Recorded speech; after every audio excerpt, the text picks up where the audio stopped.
cher DF1.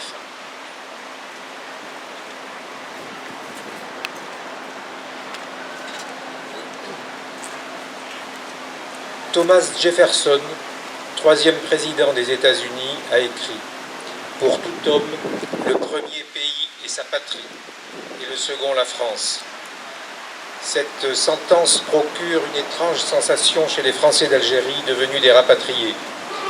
Ils ont perdu leur pays, l'Algérie, en juillet 1962, sous la contrainte de la violence, et leur second, la France, 60 ans après, tout au moins à travers des courants de pensée fanatiquement anticoloniaux, les considérant indignes de figurer dans la mémoire nationale.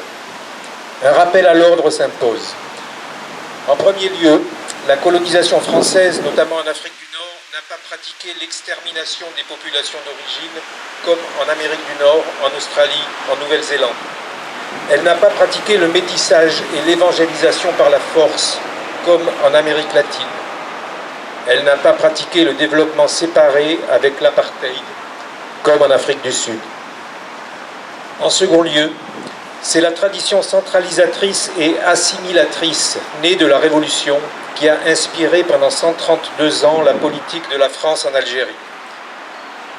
Jean Jaurès écrit en 1881 « Quand nous prenons possession d'un pays, nous devons amener la gloire de la France, et soyez sûrs qu'on lui fera bon accueil, car notre pays est pénétré de justice et de bonté. » C'est cette idéologie irénique, conférant aux colonisateurs vocation à convertir à son modèle les populations d'origine, qui a justifié la brutalité de la conquête, utilisant les mêmes méthodes que les armées révolutionnaires ont utilisées sur le sol européen.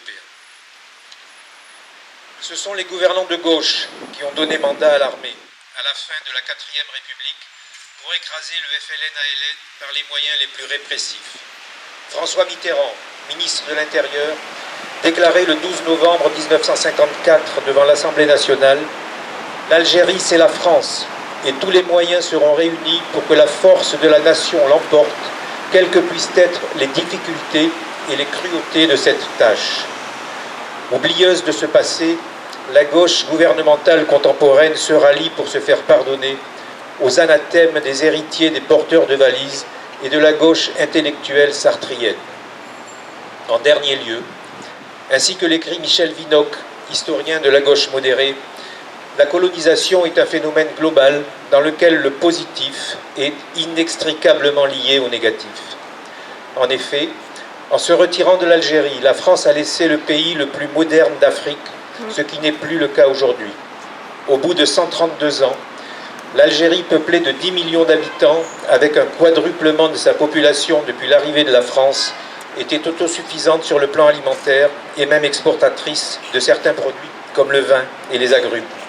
En 1960, 800 000 enfants, dont le seul nombre démontre l'importance de la présence d'enfants d'origine nord-africaine, fréquentaient 16 600 classes de l'enseignement primaire. L'université d'Alger était au 3e rang des universités françaises après Paris et Lille. L'hôpital Alger-Mustapha devient en 1959 l'un des premiers établissements hospitaliers français à devenir centre hospitalier universitaire. Certes, la promotion civique et sociale des Algériens d'origine était insuffisante.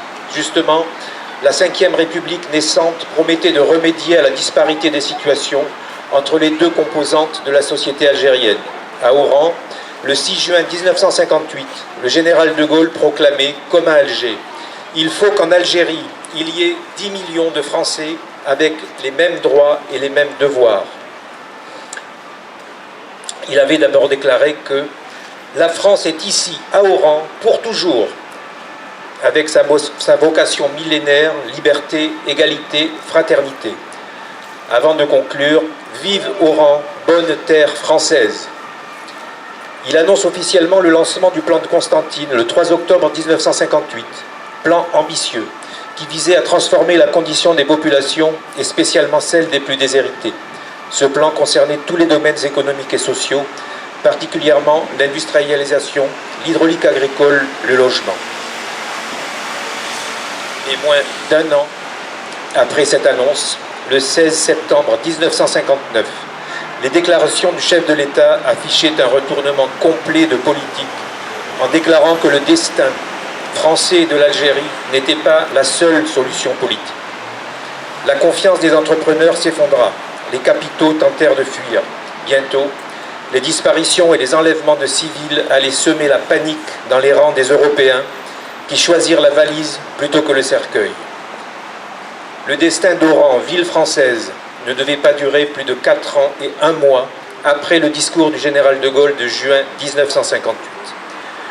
Le 5 juillet 1962, après des périodes de tension, des émeutiers indépendantistes FLN-ALN massacrés ou enlevés 700 à 800 civils, majoritairement européens, dans la passivité coupable du gouvernement français et de ses responsables militaires sur place.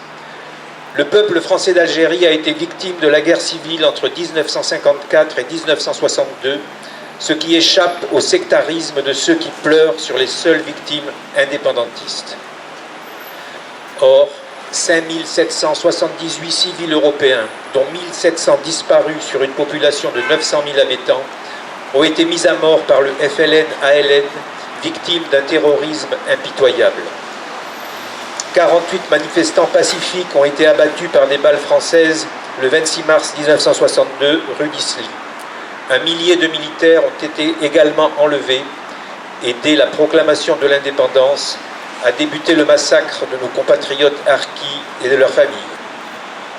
En ce juillet 2022, nos pensées vont vers toutes ces victimes qui avaient un seul tort, croire en la parole de la France, s'engager à ses côtés, continuer à vivre sur le sol algérien dans un cadre démocratique que le FLN avait garanti dès le début de l'insurrection et qu'il a bafoué après les accords d'Évian que les pouvoirs publics français avaient conclus avec lui sans jamais tenter de les faire appliquer. Face à ce monument qui aujourd'hui symbolise toutes ces victimes, l'émotion qui nous étreint doit trouver une expression pour que l'écoulement inexorable du temps ne rende impossible le droit de savoir. Les familles de disparus doivent savoir le sort de leurs époux ou ascendants, frères ou sœurs, les conditions de leur fin dans l'effrayante solitude qui devait être la leur et le lieu de leur dépouille. Ce droit est imprescriptible et figure dans la Convention internationale sur les disparitions forcées adoptée par l'ONU. Les morts ne sont vraiment morts que lorsque les vivants les ont oubliés. Proverbe malgache. Nous n'oublierons jamais nos victimes. En ce 60e anniversaire de la fin de l'Algérie française, nous demandons avec force que le gouvernement de la France ne cède pas à la triste tentation de garder le silence sur les disparus et plus largement sur les Français d'Algérie devenus des rapatriés sous la force injuste d'une décolonisation bâclée. Notre présence de 132 ans sur le sol algérien est respectable et nous n'acceptons pas qu'elle soit salie.